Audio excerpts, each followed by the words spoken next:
What is up, everybody? We're on day 95 of our Bible in a Year series, continuing on in 2 Samuel. And another warning I'll throw out again for today.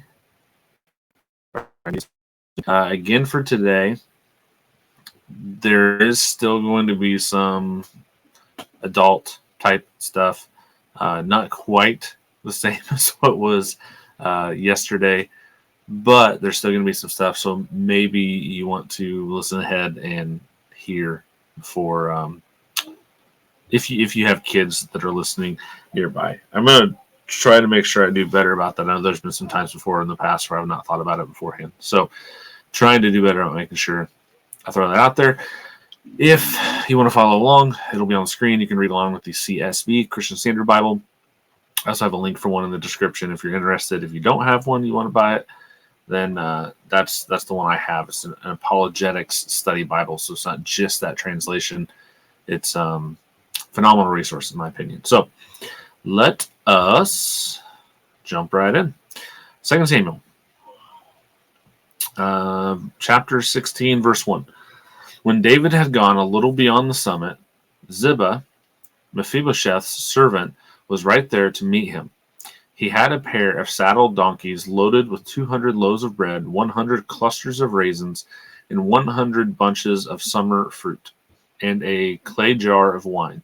The king said to Ziba, "Why do you have these?" Ziba answered, "The donkeys are for the king's household to ride, and bread and summer fruit are for the young men to eat, and the wine is for those to drink who become exhausted in the wilderness." "Where is your master's grandson?" the king asked. "Why, he's staying in Jerusalem," Ziba replied to the king, "for he said, 'Today the house of Israel will restore my grandfather's kingdom to me.'" The king said to Ziba, "All that belongs to Mephibosheth is yours now."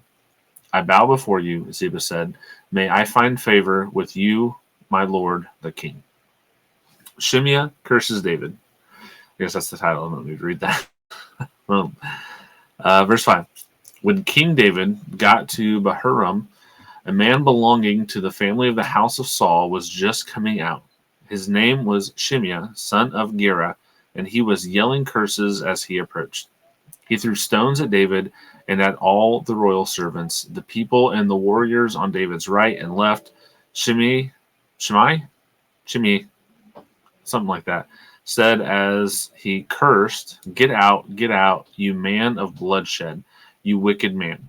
The Lord has paid you back for all the blood of the house of Saul, in whose place you became king. And the Lord has handed the kingdom over to your son Absalom. Look, you are in trouble because you're a man of bloodshed. Then Abishai, son of Zeruiah, said to the king, "Why should this dead dog curse my lord the king? Let me go over and remove his head." The king replied, "Sons of Zeruiah, I don't know. Do we agree on anything? He curses me this way because the Lord told him, 'Curse David.' Therefore, who can say, 'Why did you do that?'" Then David said to Abishai and all his servants, "Look, my own son, my own flesh and blood, intends to take my life. How much more now this Benjaminite? Leave him alone and let him curse me. The Lord has told him to.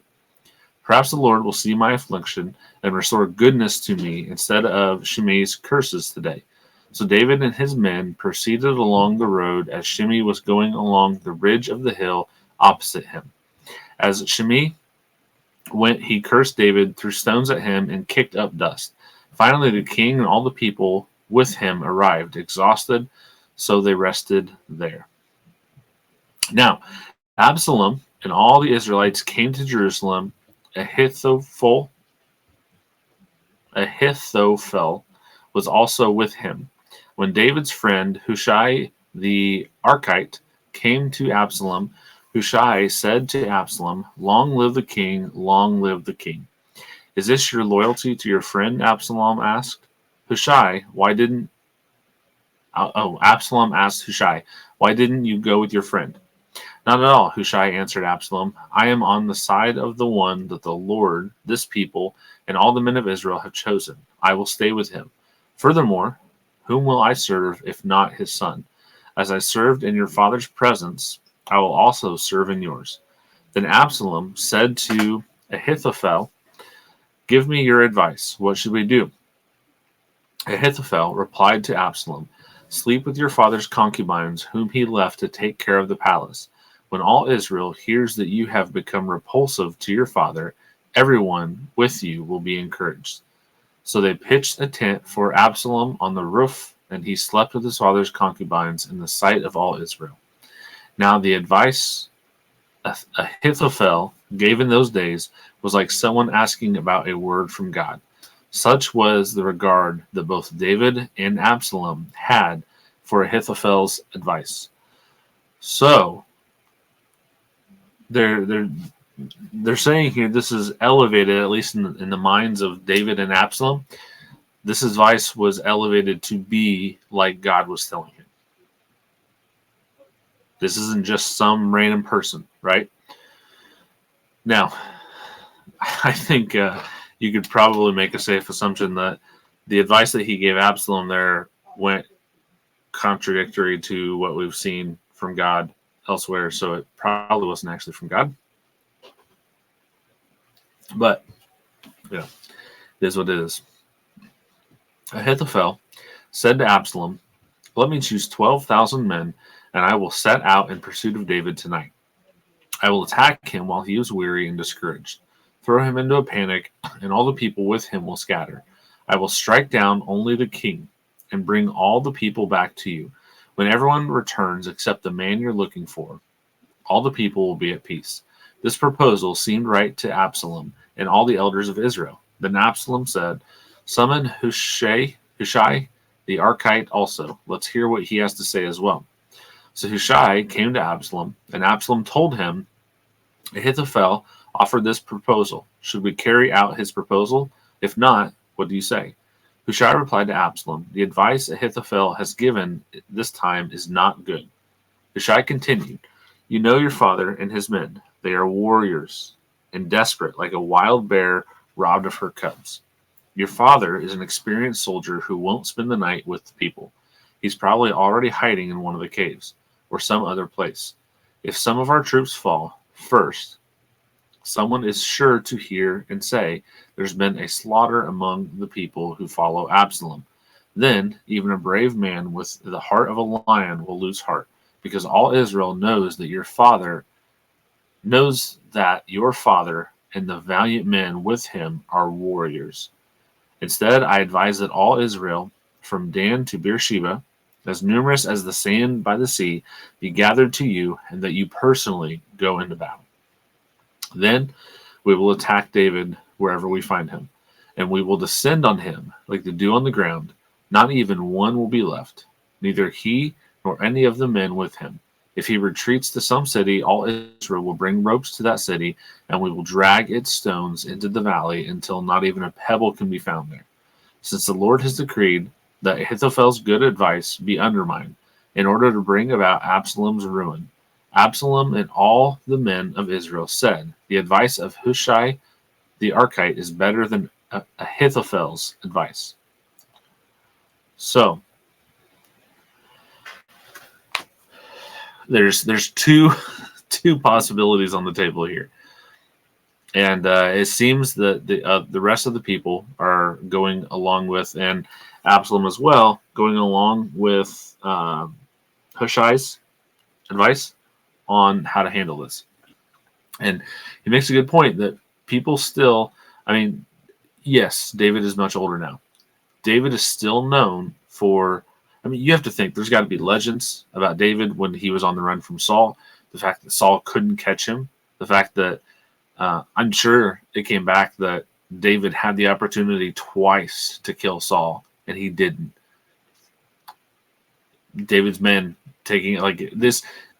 David would have been a living legend at the time. So people are talking. People know who he is. And at the first sign of rough, or of the first sign of David winning or pushing back, is going to be really bad for Absalom. Very likely, like what Hushai said, it's going to cause people to run away. Even brave soldiers is going to cause them to run away. Verse 15.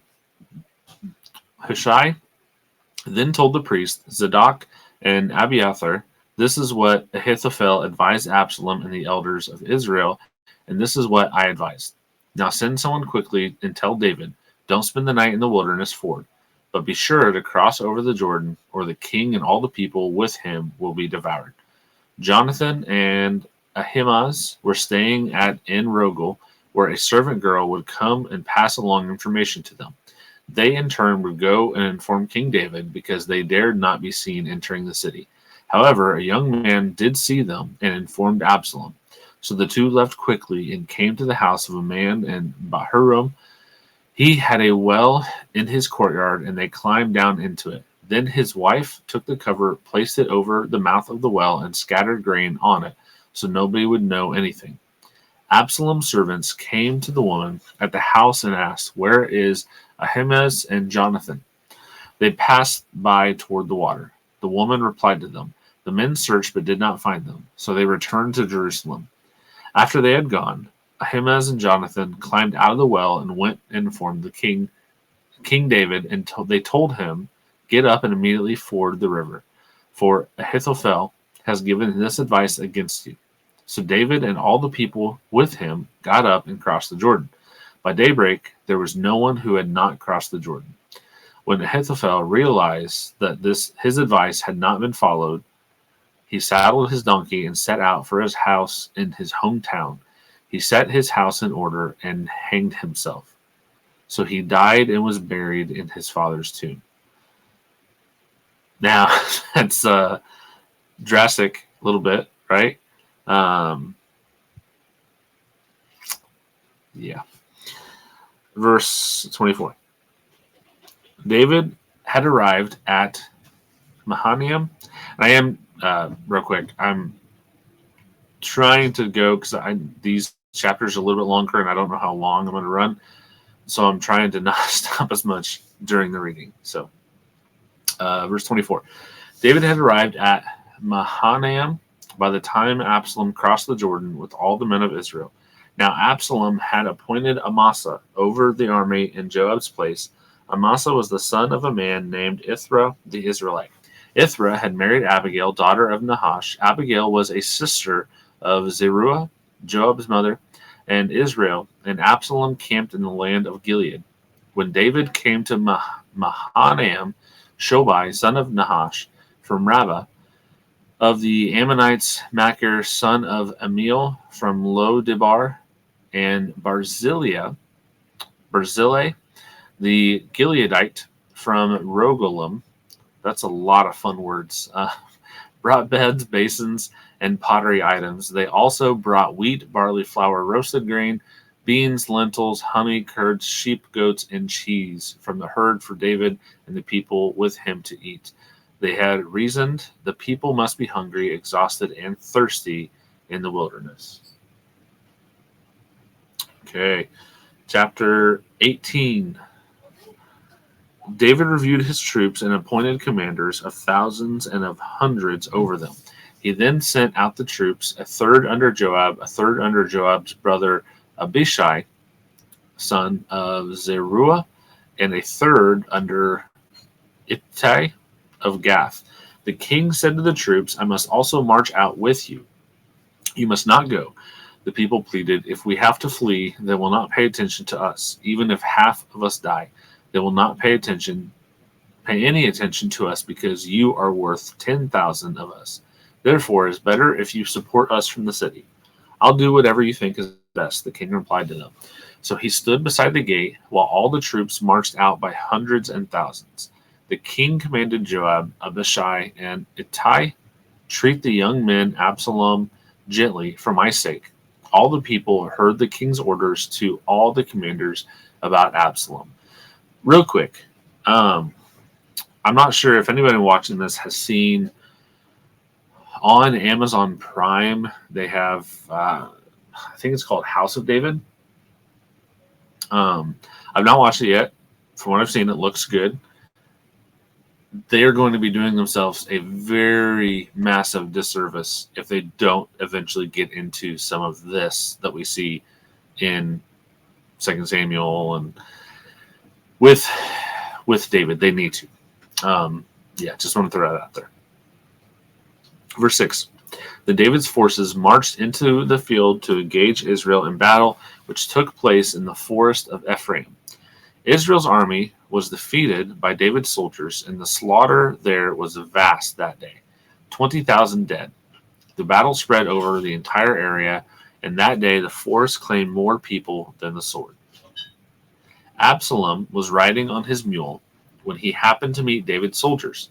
When the mule went under the tangled branches of a large oak tree, Absalom's head was caught fast in a tree.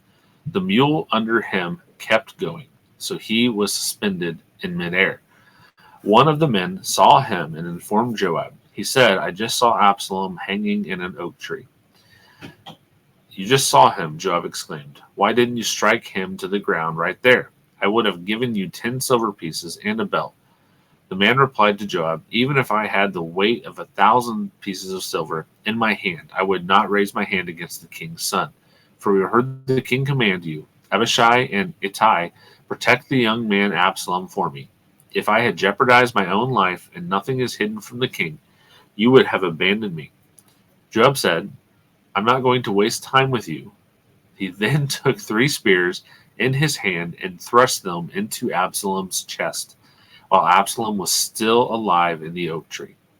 10 young men who were Joab's armor-bearers surrounded Absalom, struck him, and killed him. Joab blew the ram's horn, and the troops broke off their pursuit of Israel because Joab restrained them. They took Absalom, threw him into a large pit in the forest, and raised up a huge mound of stones over him. And all Israel fled, each to his tent. So, I think a couple points there that I think are worth note. Maybe it's just poetic justice that there was such a focus on Absalom's hair earlier on. We saw, I think it was either yesterday or the day before.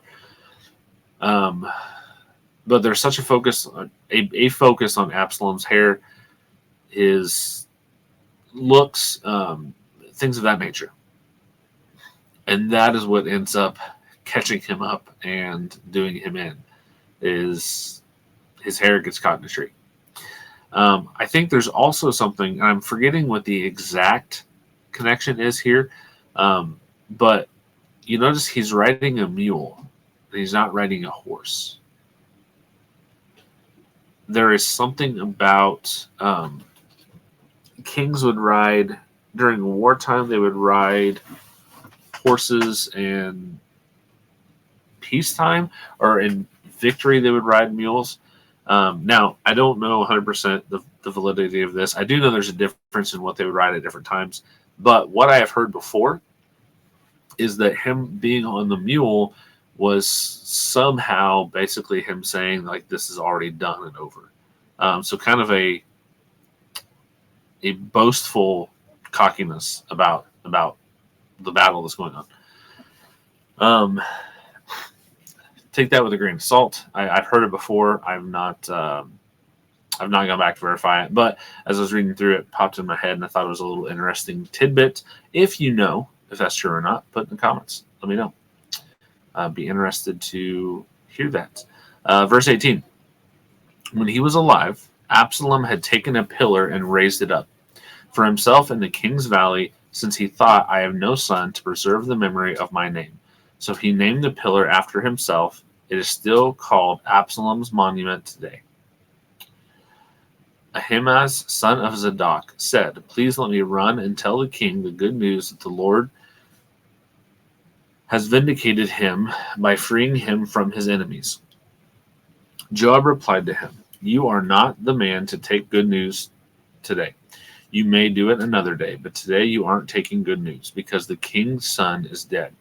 Joab then said to a Cushite, Go tell the king what you have seen. The Cushite bowed to Joab and took off running. However, Ahimaaz, son of Zadok, persisted and said to Joab, No matter what, please let me also run behind the Cushite. Joab replied, "My son, why do you want to run since you won't get a reward? No matter what, I want to run." "Then run," Joab said to him. So Ahimaaz ran by way of the plain and outran the Cushite. David was sitting between the city gates when the watchman went up to the roof of the city gate and over the wall. The watchman looked out and saw a man running alone. He called out and told the king. The king said, "If he's alone, he bears good news." As the first runner came closer, the watchman saw another man running. He called out to the gatekeeper, "Look, another man is running alone. This one is also bringing good news," said the king. The watchman said, "The way the first man runs looks to me like the way Ahimaaz, son of Zadok, runs. This is a good man. He comes with good news," the king commented. Ahimaaz called out to the king, "All is well," and paid homage to the king with his face to the ground. He continued, "Blessed be the Lord your God. He delivered up the men who rebelled against my lord the king." The king asked, "Is the young man Absalom all right?" Ahimaaz replied, "When Joab sent the king's servant and your servant, I saw a big disturbance, but I don't know what it was." The king said, "Move aside and stand here." So he stood to one side. Just then the Cushite came and said, "May my lord the king hear the good news. The Lord has vindicated you today by freeing you from all who rise against you." The king asked the Cushite, "Is the young man Absalom all right?" The Cushite replied, "I wish that the enemies of my lord the king, along with all those who rise up against you with evil intent, would become like that young man." The king was deeply moved and went up to the chamber above the city gate and wept. As he walked, he cried, "My son Absalom, my son Absalom. If only I had died instead of you. Absalom, my son, my son." Okay, that is it for the reading for today. Tomorrow, it's going to be interesting again. We get a look at kind of getting David's kingdom kind of being restored, and then we get another closer look at Joab as well. So, interesting stuff. Good stuff.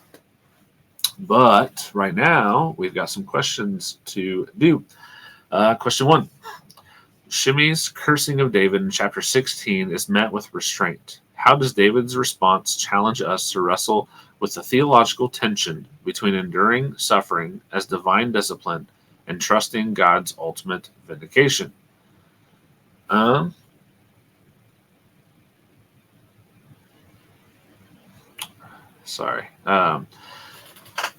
Okay, with that one, let me reread it. Make sure I got it. How does David's response challenge us to wrestle with theological tension between enduring suffering as divine discipline and trusting God's ultimate vindication? So,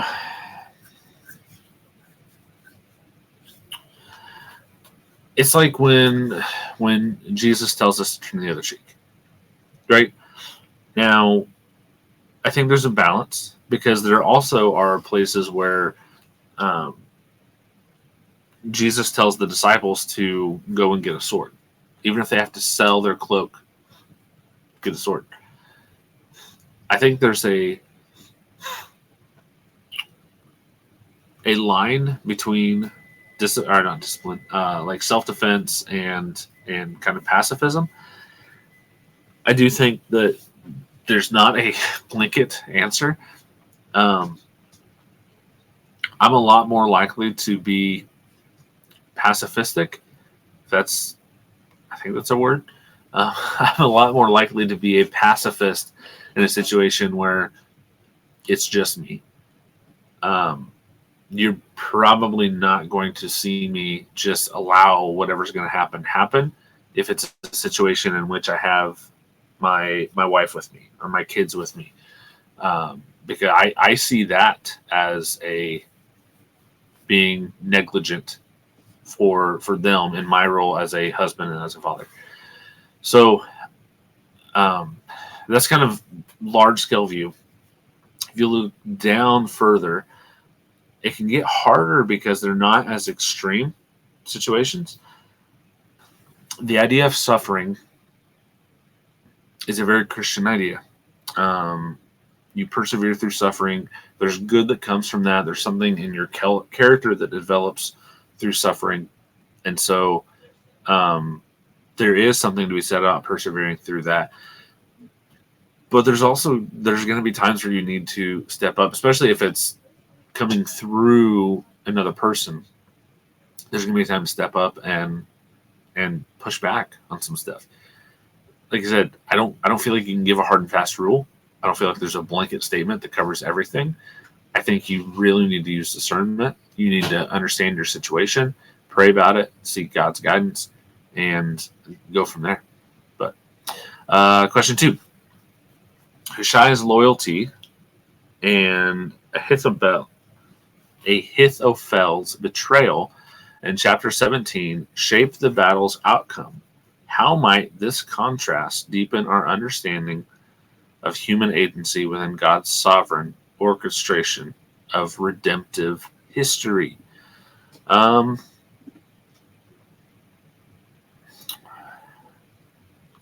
This is an interesting one, and this you see played out a lot, and you can kind of parse it up in anything that's going on in the world. But the idea that yes, God is sovereign, humans do still have agency though, and this will depend somewhat on your specific theological persuasion. But I would say I'm not a Calvinist, so I would say I do think that humans have free will. I think we have choices, and I still think God's sovereign. God is all completely sovereign, and He has orchestrated everything from the beginning of time. Now, that doesn't necessarily mean, like a Calvinist would say, a predetermination that everything was set into place perfectly and you didn't have a choice. I think it is. You do have a choice. I think God is able to be sovereign because He knows us well enough to know what our choice is going to be.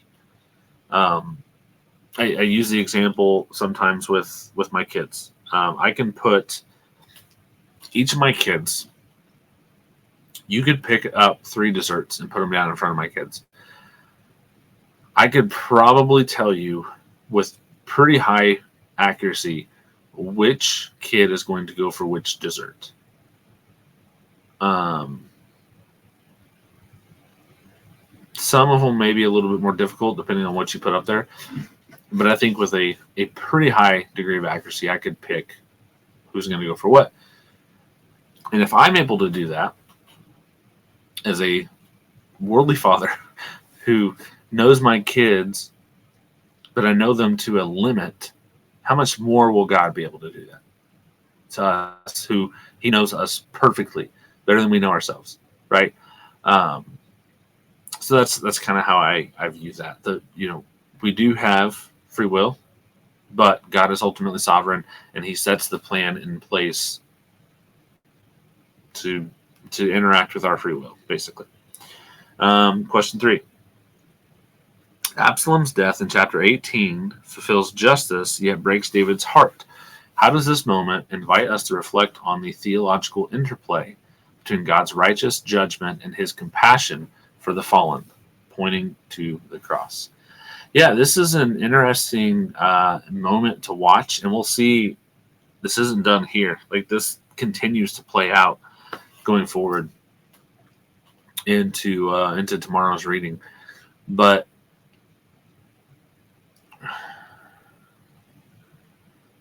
when we look at it in kind of mirroring the cross, there has to be judgment for our sin. Has to be. It's not that if we're a Christian, there's not punishment for sin or justice for sin, or judgment for sin, sorry. It's that Jesus takes that judgment for sin. So it's still there. We're just not the ones that have to pay for it. Be like if you run up a tab at a restaurant, right? Or at say your favorite store. You run up a tab and it's more than you could ever pay. Or actually I've heard this before. this is Braxton Hunter. Actually, I believe it was him. I heard this say this. We'll be having an episode actually coming out, depending on when you watch this, it'll be next week. But talking about evangelism and specifically kind of his book, Core Facts, and addressing that, and then how to kind of do that. But I've heard this analogy from him. Think of it like you owe a debt, and it's more than what you could ever pay, ever. But Jesus writes you a check and gives that to you. You can cash that in, and it covers that debt. Now, we still have that debt still has to be paid, right? We're not the ones that are paying it, but it still has to be paid. And we're made free because of what Jesus did in paying that debt. But it's not like the debt is just disappears. It still has to be paid. It's just not us that pays it. So, with that is our last question for today, and we are running over. We have been running over the last 3 days. So, don't forget, like, comment, subscribe, all that fun stuff. I enjoy hearing from people. Enjoy interacting with people. So, get in the comments. I want to hear from more people. I've enjoyed one individual. We've been going back and forth on each of these, and I'm assuming you're going to watch this. It's been a blessing conversing back and forth with you. I really, really do enjoy that. So keep it up. Anybody else wants to join in, keep that up. I want to get some good conversation going in there. So like, comment, subscribe, share this with other people. The best way the podcast spread is word of mouth. So share this with other people if it's been a blessing to you, and maybe it can be a blessing for them as well. We want to give a resource for people to read along with, so that way, as they're going through their year, they can have somebody that they can read their Bible with and keep up with their Bible reading habits. And that's really the purpose behind this. Tomorrow, we will be back in 2 Samuel. I think we have tomorrow and one more day, and then that'll be it. We'll be done with 2 Samuel, and we'll be moving on with it to 1 Kings and more fun, interesting stuff. So make sure you come back for that. Thanks. God bless.